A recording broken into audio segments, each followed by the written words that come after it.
C'était hier la journée mondiale du nettoyage de la planète, mais vous allez voir que certains n'ont pas attendu pour ramasser les déchets autour de chez eux.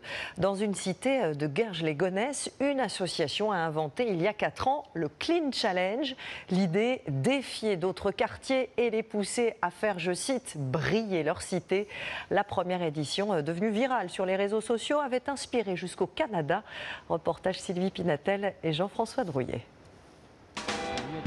Recruter les bonnes volontés jusqu'au dernier moment. Les enfants, vous avez demandé aux parents pour venir participer?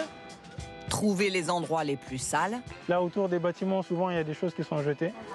Et rassembler les forces autour de l'objectif. Écoutez les filles, les garçons.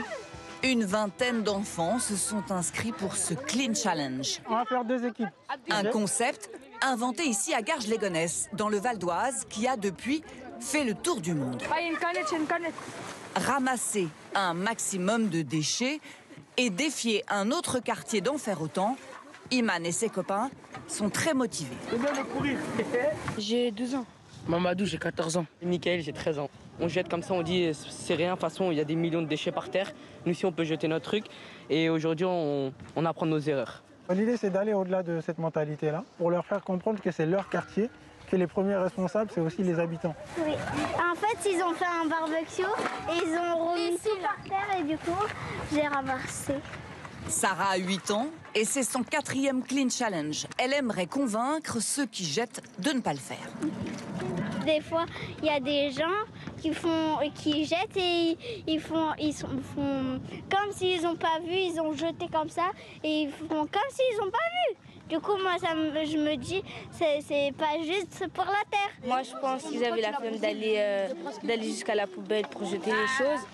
Alors pendant 3 quarts d'heure, Des trucs comme ça, comme ça. Ousmane s'est baissé et a ramassé.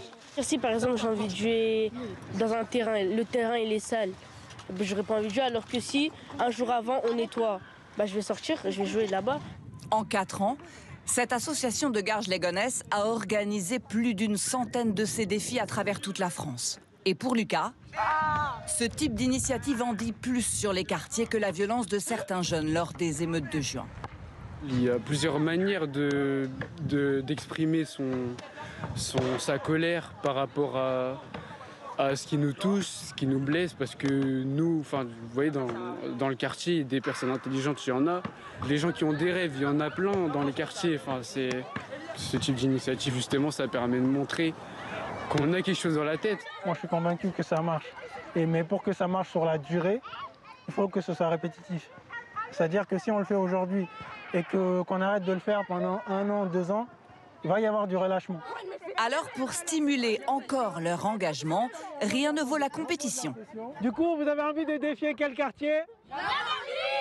Un défi lancé sur les réseaux sociaux pour que la rivalité entre cités soit un moyen d'agir et d'en être fier.